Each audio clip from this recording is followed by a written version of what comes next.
to Alice Talks Football, and Ten Hag joined Manchester United on Monday. Manchester United training began on Monday. A couple players have joined up in training recently, like Victor Lindelof, that weren't here on Monday, but the non-internationals obviously have been training with Ten Hag on Monday, and players like Garnacho that came back ridiculously early. We obviously know about the Malacia and Jong rumours. We know that we're interested in Martinez, and I will be discussing that in tonight's live stream, so do make sure you subscribe for that.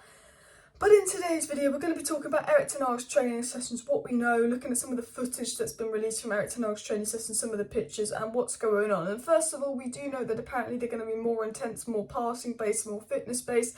They start at 9 AM to 10 AM, and yeah. So obviously there's been some videos released and I'm going to go and react to them now. There's some footage of one of his training sessions that's come out, and as you can see, he's saying first 2 passes are strong. A lot of passing drills going on. And it's like, we obviously know he's very big on passing, and he's also coaching them. You can see what he's saying to them, like, we've got it going, tempo, keep it going. And you know, that tiki-taka passing is quite big in Erik Ten Hag's football. So I thought that was an interesting clip there to come out, really, so we can really get a bit of an insight of what's going on in training sessions. There's also lots of videos of De Gea and Heaton doing passing, and I think a lot of people with De Gea's distribution. Interesting to see De Gea's involved in these passing drills and all of that. And look, you know, De Gea's really got to adapt his game, and Ten Hag's given him a year to do that, and we'll have to see what happens with De Gea. So this is another clip of Ten Hag coaching. But look, cross from De Jong here. Am I the only one that hears that? Am I the only one that hears that?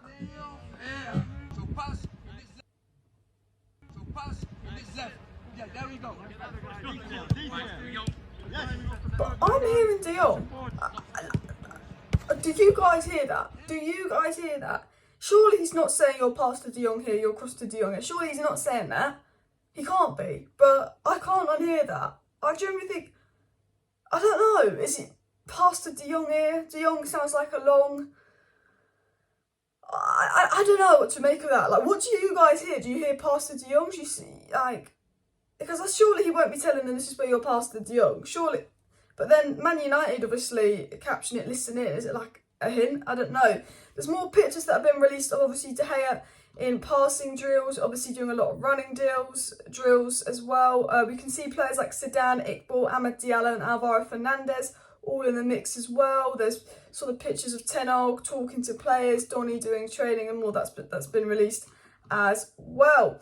But it's also come out from Samuel Lutkos, who's given us a little bit of an insight in Ten Hag's training session, saying that Manchester United players spent over 2 hours on the grass today, the bulk of it being ball work with running drills. And he also said it was a low-key start to Ten Hag's first training day, featuring a round of fitness tests rather than football work. So we know the first day was more so fitness tests, and the second day, Samuel Lutkos said, seems to be sort of running around ball drills with the ball on the floor and passing. We've obviously seen from the videos and clips that's come out that it's been a lot of passing, a lot of, you know, 1-2s, you know, under press, like, you know, close sort of quarter passing and ball work and all of that. Hershkar said that Erik Ten Hag oversaw a mammoth training session with the Man United squad today where it lasted for more than 2 hours. And people say, oh my God, lasted for more than 2 hours, bloody blood. But like, I think what they mean by that is United have, you know, some drills a break, some drills a break, a little bit of this, a little bit of tactical stuff a break. But, you know, they've done 2 hours of just ball work, and it's been a bit more intense as well. It's good to see Garnacho and stuff in training as well with Manchester United. And obviously the Disco Mirror said that Ten Hag ordered double training sessions to make sure his players are fit as they can be ahead of the pre-season tour and new campaign, which is big up.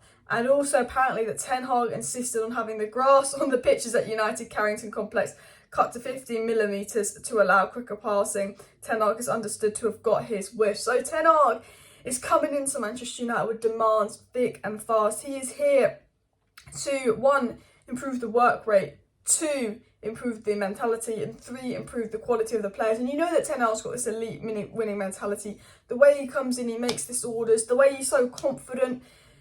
You know, he knows what he's doing. He's straight to the point. He know, like he's you know, like he's just got his head screwed on. We obviously know from players that have worked under Ten Hag in the past that he completely changed the mentality of Utrecht. He's very big on mentality, hard work rate, winning mentality, having high standards, which I think is something United definitely need, because the standards of this club have dropped absolutely dramatically in the last few years. I mean, when Ronaldo came in, you couldn't believe how the standards of this football club has dropped. So I think for me, from what I've seen from Ten Hag's training sessions, and you guys, there's clips on YouTube and Twitter of it, I've been really impressed. Lots of passing, lots of running drills, but also you can see Ten Hag coaching, talking to players, guiding to players. He's a manager that also coaches, which is something that I don't think we've had for a while as well. We obviously know Ten Hag's had 2 training sessions, and now he's forcing us to get Malacia and Martinez in as well. So obviously he doesn't really tell us, which I keep joking about as well. And I feel positive. I feel positive. Like, I still don't know if we're going to get top 4 or not. I'm not 100% confident in United getting top 4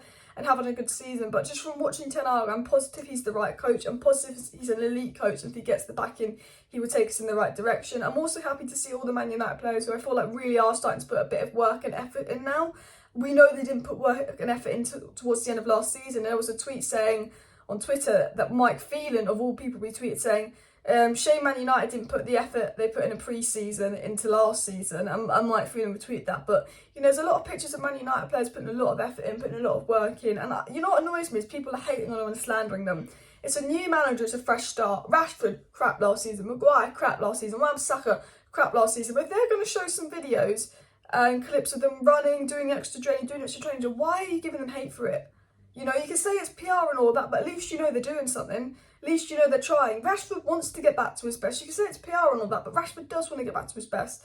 You know, so I don't understand sort of the hate level. We also got news reports coming today about Sergio Romero returns to Man United on a free. Let me know how you feel about that. I always liked Romero. I don't like how the club treat him at the end, but do you want to bring back someone that was already here? I don't know. I guess you brought back Ronaldo, but I'm not that bothered if we get Romero or not. But I always liked Romero, and I always thought that, you know, we treated him badly. And also, we've been told that the De Jong deal, you know, is on the verge of being complete. But we've been told the De Jong deal is on the verge of being complete for the last week. I've always said, you know, there's this false report that's come out that De Jong's refusing to leave Barcelona. That's not the case. If you believe the false report that De Jong's leaving Barcelona, that is not the case. I mean, I don't know if Erik ten Hag said De Jong or not in that training session, but Erik ten Hag is 99% sure he's got De Jong. Everyone at United is 99% sure we've got De Jong, and all the reliable journalists are saying that, you know, we've got De Jong. It's just a fake news article came out saying De Jong's refusing to leave Barcelona, and if, you know, that is fake. That news story is fake, because Barcelona just put 65 million Rafinha. They wouldn't be able to afford that without the De Jong money. And you know what? The money we give them for De Jong stops Rafinha going to Arsenal or Chelsea, so it's a win-win for us as well. But like, at the moment it's looking good. We've got Malacia, which hopefully will be done and over the line in the next 24 to 48 hours. De Jong, which will hopefully be over the line in the next 24 to 48 hours. Was meant to be done today. They want to get it done today. They want to get it done by July. You've obviously got Eriksen, who's set to make his mind up in the next few days, so we'll probably find out about that soon. And Lisandro Martinez, who apparently Arsenal are more ahead of United in pursuing Lisandro Martinez, but I think it could be a Malacia situation where Arsenal are the Leon, and if Arsenal get really close, we'll swoop in and he'll probably choose us because of Ten Hag over Arsenal. And it's not like Arsenal have Champions League or anything, you know, as well. I'd like Lisandro Martinez because he can play CDM as well, and I still think we need a DM like next. I mean, a lot of people want Anthony X, and I do like Anthony, but I still think a DM is so important. And we do know United are interested in Anthony, and Anthony wants to move, but I think we'll only get Anthony to United if the price is significantly lower. But what I will want to say to wrap on this video, and I know it's a bit of a random video, is obviously Ten Hag's training sessions are more intense, they're more fitness based, they're more passing based, it's more about the press.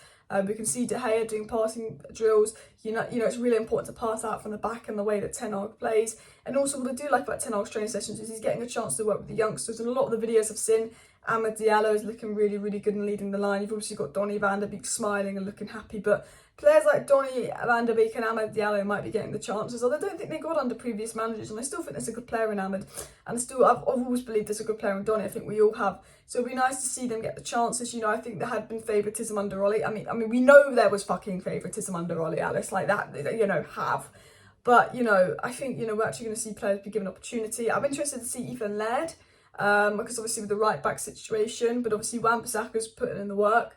Although I do think Wan-Bissaka will still leave. I get the impression that Tellers is not wanted. But there is a report about McTominay not being wanted coming out, but it's only recently come out. So we'll keep an eye on that, see if any more reports come out about McTominay, because only the other day apparently we rejected an offer for Newcastle for him. So I'm not sure, but I will be live tonight. So make sure you smash that like button. Make sure you subscribe down below if you're new. Thank you for watching. See you next time. Bye.